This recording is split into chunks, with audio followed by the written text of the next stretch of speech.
تو اعوذ باللہ من الشیطان الرجیم کے بعد آتا ہے بسم اللہ الرحمن الرحیم۔ بسم اللہ الرحمن الرحیم کی تھوڑی سی ہم تشریح کرتے اور بتاتے ہیں اس کے بعد کہ یہ کس کا حصہ ہے، ٹھیک ہے۔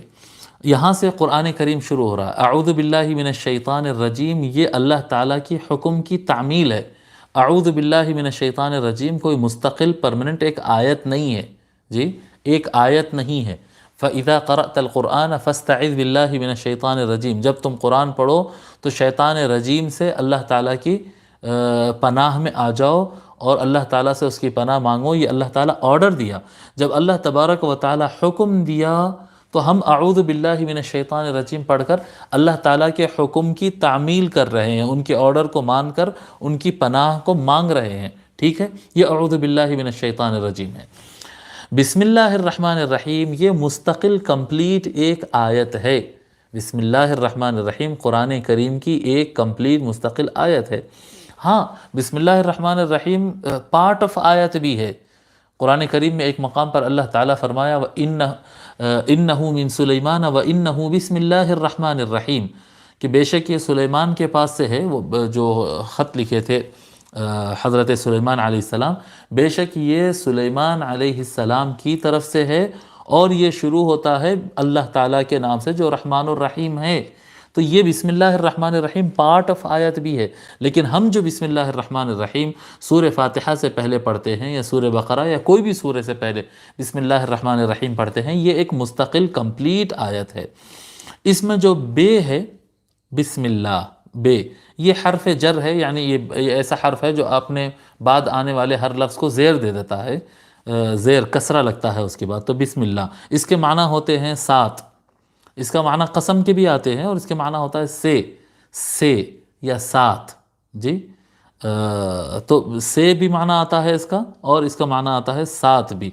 تو بسم اللہ اسم، بسم اللہ میں بے ایک ہے اور سین میم ہے، سم، اسم کیا ہے؟ یہ اصل میں سم نہیں ہے، یہ اصل میں اسم ہے، اسم، اور اس سے پہلے یہ اصل میں وسم تھا، تو یہ اس طرح سے سمو تھا، یہ اصل میں سمو تھا،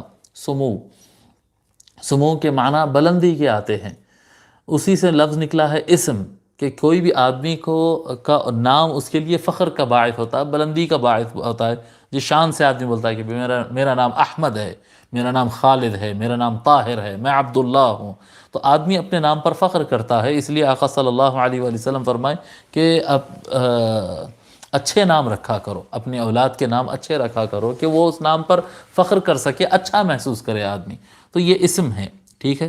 مگر اسم میں مسئلہ یہ ہے کہ اسم میں پہلا جو الف ہے، یہ الف حمزہ وصل والا ہے، یہ حمزہ وصل والا ہے، تو جب با سے مل جائے گا تو یہ الف کو کیا کہتے ہیں، گم کر دیا جاتا ہے، چھپا دیا جاتا ہے، اس کو نہیں پڑھا جاتا ہے، ٹھیک ہے۔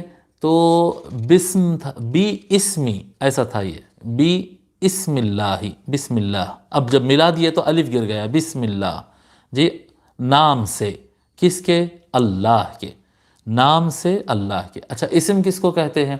اسم کہتے ہیں ذات اور صفات کے مجموعے کو، یعنی ذات، ایک ذات ہوتی ہے، ایک اس کی صفات ہوتی ہے، جیسا ذات ہے انسان، اس کی صفات ہوتی ہے کہ وہ لمبا ہے، وہ پستہ ہے، وہ گورا ہے، وہ کالا ہے، وہ نیک ہے، وہ بد ہے، اچھا ہے، بدماش ہے، یہ سب صفات ہے، جی چھوٹا ہے، بڑا ہے، کم عمر ہے، زیادہ عمر ہے، یہ سارے جو ہے انسان کے صفات ہے، ٹھیک ہے۔ ایک ہے ذات اور ایک ہوتی ہے صفات۔ ذات اور صفات میں کیا ہوتا ہے کہ ذات خود سے ہوتا ہے، ذات خود قائم بنفسی ہوتا ہے، اور صفات اس کی وجہ سے ہوتے، یعنی آدمی ہو سکتا ہے، اور آدمی جو ہے گورا بھی ہو سکتا ہے، کالا بھی ہو سکتا ہے، جی پیلا بھی ہو سکتا ہے، لال بھی ہو سکتا ہے، لمبا بھی ہو سکتا ہے، پستہ اور کم قد بھی ہو سکتا ہے، یہ آدمی یہ سب چیزیں ہو سکتا ہے، لیکن انسان کے بغیر کوئی لمبا اور پستہ بھی ہو سکتا کیا؟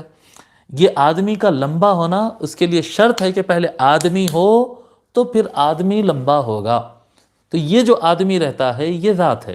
اسی طرح سے سمجھانے کے لیے مثال کے طور پہ یہ الماری ہے، الماری کا کلر براؤن ہے، اب الماری کا کلر بلیک بھی ہو سکتا، وائٹ بھی ہو سکتا، بلو بھی ہو سکتا، کوئی بھی کلر ہو سکتا اس کا، ٹھیک ہے، اس کا کوئی بھی کلر ہو سکتا ہے، لیکن شرط یہ ہے کہ الماری تو رہنا، الماری کے بغیر کلر کا کوئی وجود نہیں ہے۔ تو یہ جو صفات ہوتے ہیں کہ نیک ہے یا بد ہے، آدمی ہے تو نیک بھی ہو سکتا بد بھی ہو سکتا، لیکن آدمی کے بغیر نہ نیکی ہو سکتی نہ بدی ہو سکتی ہے۔ تو ایک ہوتی ہے ذات اور ایک ہوتی ہے صفات۔ ذات کے بھی نام ہوتے ہیں اور صفات کے بھی نام ہوتے ہیں۔ ذات کا نام احمد، جی۔ صفت کیا ہے؟ کم علم ہے، طالب علم ہے، جی، ناکارہ اور نکما ہے، یہ صفات ہوتے ہیں، یہ صفات ہوتے ہیں۔ تو یہ ذات کا بھی نام ہوتا ہے اور صفات کا بھی نام ہوتا ہے۔ جب یہاں پر اسم کہتے ہیں، یہاں پر جب اسم مراد لے رہے ہیں تو وہاں پر ذات اور صفات دونوں کے مجموعے کو جو نام دیا جاتا ہے وہ نام یہاں پر مراد لیا جا رہا ہے، یعنی ذات اور صفات۔ اللہ تبارک و تعالیٰ کی ذات اور صفات، ان دونوں چیزوں کو ملا کر جب نام ہوتا ہے تو نام اللہ ہے۔ بسم اللہ، تو یہ اسم ہوگا اللہ تبارک و تعالیٰ۔ بسم اللہ، نام سے۔ اس کا بسمی کا مطلب کیا ہوا؟ بسمی کا مطلب ہوا نام سے۔ اللہ کا معنی کیا ہے؟ تو بتاتے ہیں اللہ کا معنی اصل میں اللہ الالہ تھا۔ یہ ورڈ جو ہے الالہ، الہ کہتے ہیں نا، الہی کہتے ہیں، الہی میرے پروردگار، الہ معبود جس کی عبادت کی جاتی ہے، الہ، جی۔ یہ اصل میں الہ تھا۔ الہ سے پھر یہ یعنی ایک ہم الف کو ملا دیا گیا، اس کے قواعد ہے یہاں پر سب لکھے ہوئے ہیں۔ اب ہم قواعد تو ہم نہیں بیان کر سکتے اس طرح کے پروگرام میں، کیا کہتے ہیں، زیادہ رکھا ہو جائے گا مضمون۔ تو قاعدے کے حساب سے بیچ کا الف گر گیا اور الالہ جا کر وہ اللہ ہو گیا، اللہ۔ اور اس کا معنی ہے معبود جو عبادت کے لائق ہے، اللہ۔ الہ کا معنی ہے معبود جو عبادت کے لائق ہے، جس کی عبادت کی جانی چاہیے۔ اور ایک معنی اس کا یہ آتا ہے کہ جس کی طرف رجوع کرنے سے انسان کو سکون ملتا ہے۔ الہ کس کو کہتے ہیں؟ الہ اسی کو کہتے ہیں جس کی طرف پلٹ کر جانے سے انسان کو سکون ملتا ہے۔ ایک اچھا خاصا انسان رہتا ہے لیکن اس کے اندر ایک بے چینی رہتی ہے، وہ کسی کے سامنے اپنا سر جھکانا چاہتا ہے۔ جب اس کو حقیقی معبود مل جاتا ہے تو وہ حقیقی معبود کی عبادت کرتا ہے، اور جو حقیقی معبود کی عبادت، اس کو حقیقی معبود نہیں معلوم ہوتا، حقیقت میں ہمارا بنانے والا کون ہے اس کو نہیں معلوم ہوتا، تو پھر وہ پتھر کے سامنے سر جھکاتا ہے، جانور کے سامنے سر جھکاتا ہے، سورج کے سامنے سر جھکاتا ہے، اور وہ کہیں نہ کہیں جا کر جھکتا ہی ہے، کہیں نہ کہیں جا کر وہ جھکتا ہی ہے، انسان کے سامنے کہ غیر انسان کے سامنے۔ جب کیوں آپ پوچھیں گے کسی کو کہ کیوں عبادت کرنا ضروری ہے کیا؟ جی، اگر تیرے کو حقیقی پالنے والا اور حقیقی بنانے والا نہیں ملا تب بھی اس کو جھکنا ضروری ہے کیا؟ ہاں، انسان عبد ہے، انسان بندہ ہے۔ اصل میں انسان کی حقیقت میں بندگی ہے، انسان اصل میں ایک بندہ ہے۔ جب تک وہ جھکے گا نہیں اس کو راحت نہیں ملتی، اس کو قلب میں سکون حاصل نہیں ہوتا۔ سکون حاصل کرنے کے لیے انسان کے اندر انسان کو جھکنا ہی ہوگا، وہ بندگی کرنا ہی ہوگا، جی۔ تو الہ جب لفظ ہم کہتے ہیں، الہ معبود، تو الہ حقیقی اللہ تعالیٰ بھی ہو سکتا ہے وہ، اور الہ باطل جو لوگ غلط سمجھ لیے، حقیقت میں وہ اللہ نہیں ہے، حقیقت میں پیدا کرنے والے نہیں ہیں، وہ دونوں مراد ہوں گے۔ الہ بولے تو ادھر بھی ہو سکتا ہے اور ادھر بھی ہو سکتا ہے، جی۔ دونوں یعنی حقیقی معنی بھی ہو سکتا ہے، باطل معنی بھی ہو سکتا ہے۔ لیکن جب الہ لفظ کنورٹ ہو کے اللہ بن گیا، اللہ، اب جب اللہ کہے ہیں تو اللہ نام ہی معبود حقیقی کا ہے، اصل جو ہم کو پیدا کیا اسی کا نام ہے اللہ۔ اب اس میں حقیقی اللہ اور باطل اللہ کوئی چیز نہیں ہے، سمجھ میں آ رہی بات؟ کہ اصل اللہ اور جھوٹا اللہ ایسا کوئی، معاذ اللہ، ایسی کوئی چیز نہیں ہے۔ الہ میں ہو سکتا، جی۔ الہ کہتے ہیں معبود، خدا، جی۔ حقیقی خدا بھی ہوتا ہے اور جھوٹے خدا بھی ہوتے ہیں، معبودان باطل ہوتے ہیں، جو انسان نے اپنی طرف سے بنا لیا، وہ حقیقت میں خدا نہیں ہے۔ لیکن جب اللہ کہیں گے تو وہ حقیقی معبود ہی مراد ہوگا، اور حقیقی معبود کے علاوہ کوئی اور مراد نہیں ہوگا۔ بسم اللہ، بسم اللہ۔ تو اب یہاں پر کیا معنی ہو گیا؟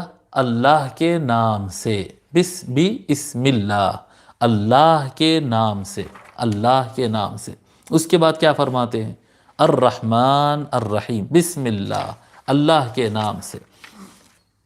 اللہ کے نام سے کیا؟ اللہ کے نام سے کیا؟ تو بتاتے ہیں اس کے اندر مقدر ہے۔ کیا مقدر ہے صاحب اس کے اندر؟ جو کام آپ کرنے جا رہے ہیں وہ مقدر ہے، اس کے اندر وہ چھپا ہوا ہے، جی۔ اگر ہونا تو یہ چاہیے تھا، یعنی ایک کامن ذہن، اب ہم قرآن کریم پڑھنے بیٹھے تو اقرأ بسم اللہ آنا تھا اس میں، کہ پڑھنا شروع کرتا ہوں میں اللہ کے نام سے، یا اللہ کے نام سے پڑھتا ہوں، اللہ کے نام سے پڑھتا ہوں، لیکن لفظ پڑھتا ہوں تو ہے نہیں اس کے اندر. جی یہ کمالات میں سے ہے، یعنی اللہ تبارک و تعالیٰ نے لفظ بسم اللہ کو ایسا باکمال بنایا کہ اگر اس میں اقرأ شامل کر دیتے، یعنی پڑھتا ہوں اللہ کے نام سے، یا اللہ کے نام سے پڑھتا ہوں، اس طرح سے آ جاتا تو پھر آپ کو کھانا کھانے کے لیے دوسرا بسم اللہ بنانا پڑتا تھا. بسم اللہ آکلو، میں اللہ کے نام سے میں کھاتا ہوں. بسم اللہ اشربو، اللہ کے نام سے میں پیتا ہوں. بسم اللہ اکتبو، ہر چیز میں آپ کو ایک ایک ورڈ اضافہ کرنا پڑتا. اللہ تبارک و تعالیٰ نے جو بندے کی نیت ہے، جو بندہ اس وقت کرنے جا رہا ہے، وہ اس کے ارادے کو اس کے اندر مخفی کر دیا. وہ بندے کے ارادے کے ساتھ جو تیرے دل میں ہے، وہ تو کیا کرنے جا رہا ہے، وہ اس چیز کو وہاں پر مقدر کر دیا اور ظاہر کر دیا صرف اللہ کے نام کو. بسم اللہ، اللہ کے نام سے. کہ ایک بندہ مومن جب کوئی جائز کام، اچھا کام، نیک کام کرنا چاہتا ہے تو اس کی نیت اور اس کے جو ہے توجہ اللہ کی طرف سے ہوتی ہے.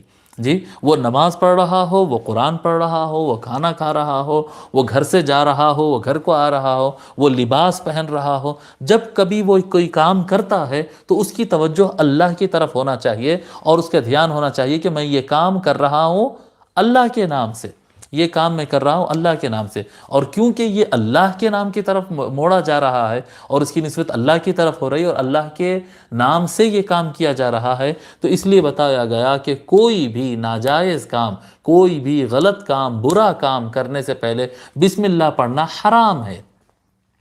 کوئی آدمی شراب پینا چاہ رہا ہے اور کہہ رہا ہے بسم اللہ کہہ کے شراب پی رہا ہے، بھئی چلو شراب تو گناہ ہے لیکن بسم اللہ کا ثواب تو مل جائے گا. نہیں ملتا ہے. اللہ کے نام سے غلط کام نہیں کر سکتے، اللہ کے نام سے غلط کام نہیں کر سکتے ہیں. اللہ کے نام سے صرف اچھا ہی کام کر سکتے ہیں، جائز اور حلال کام ہی کر سکتے ہیں، اس کے علاوہ دوسرا کام نہیں کر سکتے. تو بسم اللہ اقرأ، یہاں پر یہ معنی ہوگا. جب قرآن کریم پڑھنے سے پہلے ہم بسم اللہ الرحمن الرحیم پڑھتے ہیں تو اس کا معنی ہوگا میں اللہ کے نام سے پڑھتا ہوں، اللہ کے نام سے پڑھتا ہوں. کون اللہ؟